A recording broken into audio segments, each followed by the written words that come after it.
講香港嘅脫口騷，其實唔需要追新聞，因為香港人本身就係一單長期連載嘅新聞。你有冇發現香港人最穩定嘅生活節奏唔係返工、放工、食飯、瞓覺，而係適應新政策、適應新規矩、適應新講法、適應新語言，適應到最後你會發現一樣嘢，香港人最唔需要適應嘅反而係壓力，因為由細到大已經有外國人講生活品質，香港人講捱得過，所以香港人最常講嘅一句鼓勵說話係都係咁㗎啦。呢句說話好神奇，可以用嚟安慰人，可以用嚟放棄，亦可以用嚟終止任何討論。當一個問題複雜到冇人想再講，就會有人出嚟講一句都係咁㗎啦，然後全世界點頭講住屋。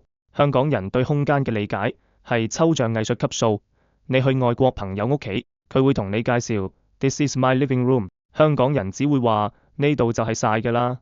香港人睇樓有一套專業訓練，第一眼唔係睇裝修，係睇個人可唔可以企直。地產經紀永遠都好樂觀，佢會話其實呢度好實用㗎，意思係你習慣咗就得。我最佩服香港人嘅係我哋可以對一個明顯唔合理嘅價錢，慢慢講到好似合理咁，供樓供到70歲都可以話起碼有層樓，但冇人生。講反攻，香港人反攻有一種獨特嘅精神分裂，肉身反攻，靈魂已經退休。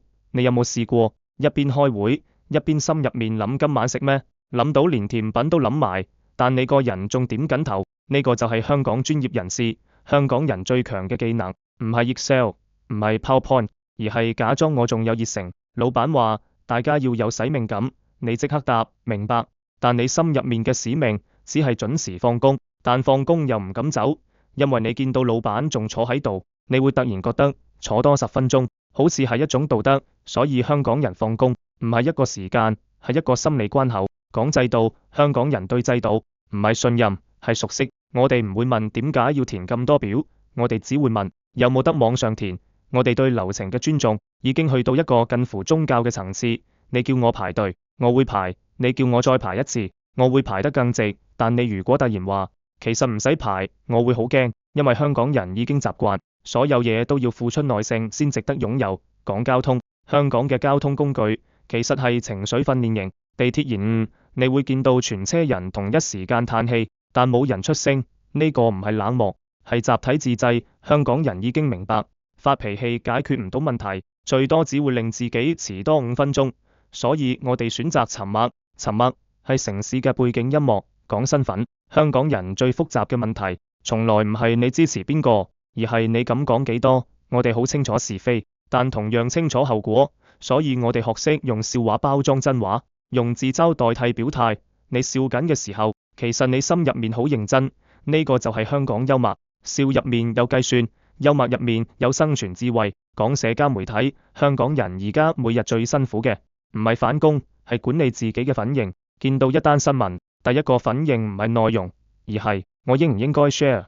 我哋唔係冇意見，我哋只係開始明白意見都有風險。所以有啲人選擇沉默，有啲人選擇講笑話，有啲人選擇移民，有啲人選擇繼續反攻。冇對錯，只有選擇。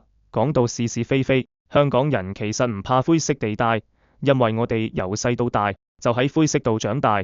我哋明白世界唔會俾你標準答案，所以我哋學識自己調整音量，有時講大聲啲，有時講細聲啲，有時乾脆唔講，唔係因為唔在乎，而係因為太在乎。最後我想講，香港人其實好溫柔，溫柔到就算覺得世界對自己唔公平，都會提醒下一個人小心啲。我哋未必再好勇敢，但我哋仍然好有禮貌，而呢份禮貌其實係最後一層防線。所以最適合講香港嘅脫口騷，唔係鬧，唔係喊，而係陪觀眾笑一笑，陪佢哋確認一件事。我都係咁諗，當觀眾笑，唔係因為你講中佢，而係因為你冇出賣佢。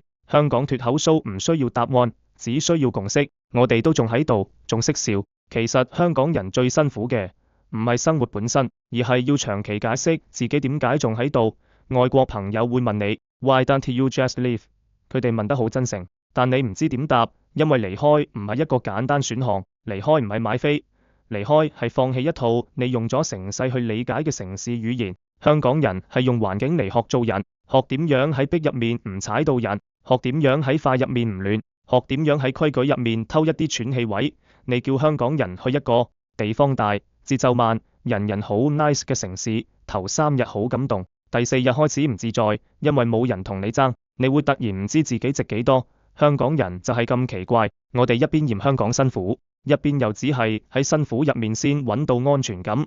講教育，香港人由細到大都明白一件事，人生係一場篩選，唔係培養，係淘汰。考試唔係為咗知道你識幾多，而係為咗知道你輸唔輸得起。所以香港人對失敗嘅理解好成熟，我哋唔會話我失敗咗，我哋會話唔適合我。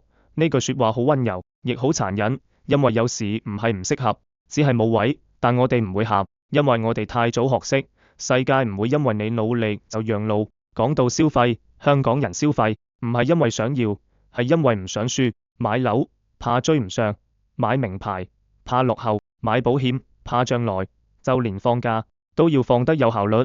你有冇試過放假放到有壓力？去旅行要計行程，要影相，要 post， 要證明自己真係有休息過。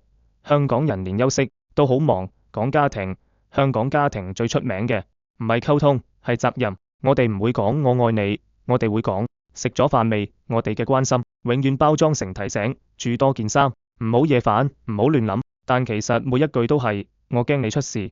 香港人嘅愛好靜，但好重。講友情，香港人交朋友唔係靠熱情，係靠時間。你同一個人日日搭同一班車，3年後你都唔知佢叫咩名，但你知道佢企邊個位，佢會唔會讓座，佢幾時落車。呢種默契就係香港式親密。我哋未必會傾心事，但我哋會幫你撳住電梯門。講到希望，好多人話香港人而家冇希望，其實唔係，香港人只係將希望縮細咗。以前希望改變世界，而家希望準時收工；以前希望公平，而家希望唔好太唔公平。呢啲唔係墮落，係生存策略。你冇可能日日用最大音量生活，你會死。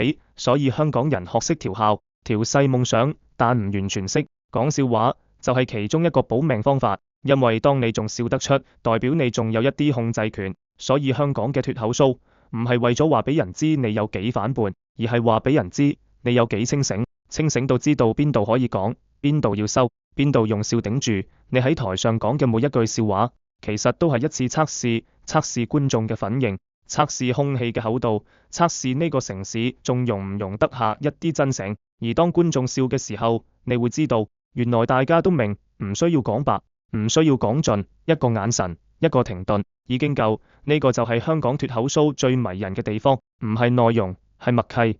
最後我想講，香港人未必再係最勇敢，但一定係最有記性。我哋記得以前點樣，所以先知道而家點樣。就算唔講，記得都係一種抵抗。而當我哋坐喺劇場入面一齊笑，其實就係一齊確認我哋仲記得自己係邊個。所以只要仲有人肯聽，仲有人肯笑，香港嘅故事就未完。